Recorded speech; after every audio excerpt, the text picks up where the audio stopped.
Hi, and welcome to another one of my exciting free art lessons. I want to talk to you a little bit about doing an exciting tree with more of an abstract shape rather than a static tree that you see in your neighborhoods. So let me get started. I already did this part for you on the boring tree.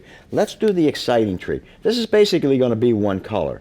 I'm going to pick up some of my interesting ultramarine blue deep, some of my permanent madder lake brown, which is a pretty reddish brown. We'll mix those two colors together to get a nice rich dark. I'm going to push it more toward the bluish color, but I want to come in and watch what I do now. The object of this lesson plan is to show you basically the importance of learning how to do an interesting abstract shaped tree.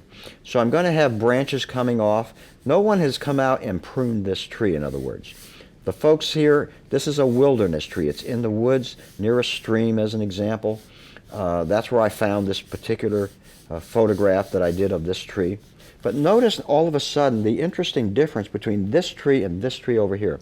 You're going to find, if you pull up some wonderful art books, if you go online, you're going to find many of the landscape painters prefer to use and love to use abstract trees, dead trees and so forth, or trees that have partial foliage here and there, as opposed to a perfectly manicured tree that you might see, as an example, in either residential or commercial neighborhoods.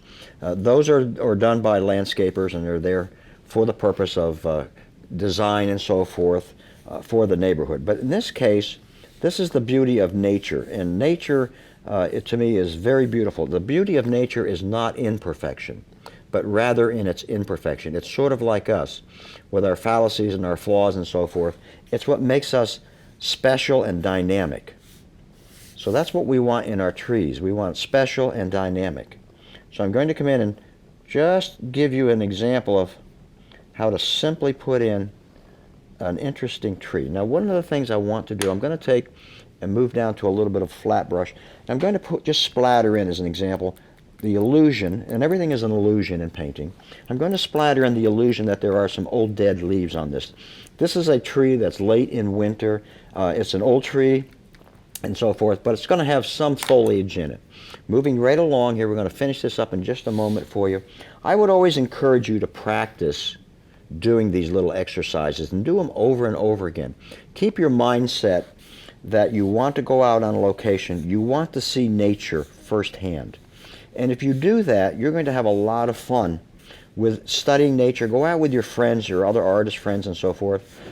Make a fun day of it. And have a little lunch together or whatever. Take your camera, go out and photograph. Sometimes just go out and take notes. Bounce ideas off of each other, of what you see, how you've observed different things, and how nature works. Do those things. Have fun with them. We're going to come in and we're going to just put a little bit more on this tree, and then you're going to have an interesting, wonderful, exciting tree that you'll be proud of. Practice doing these. Look for these exciting trees in nature. You'll have a lot of fun with them. Let me move down to a smaller brush here, or a flat brush, and I'm going to just anchor this. We'll assume that this is on a river bank or whatever.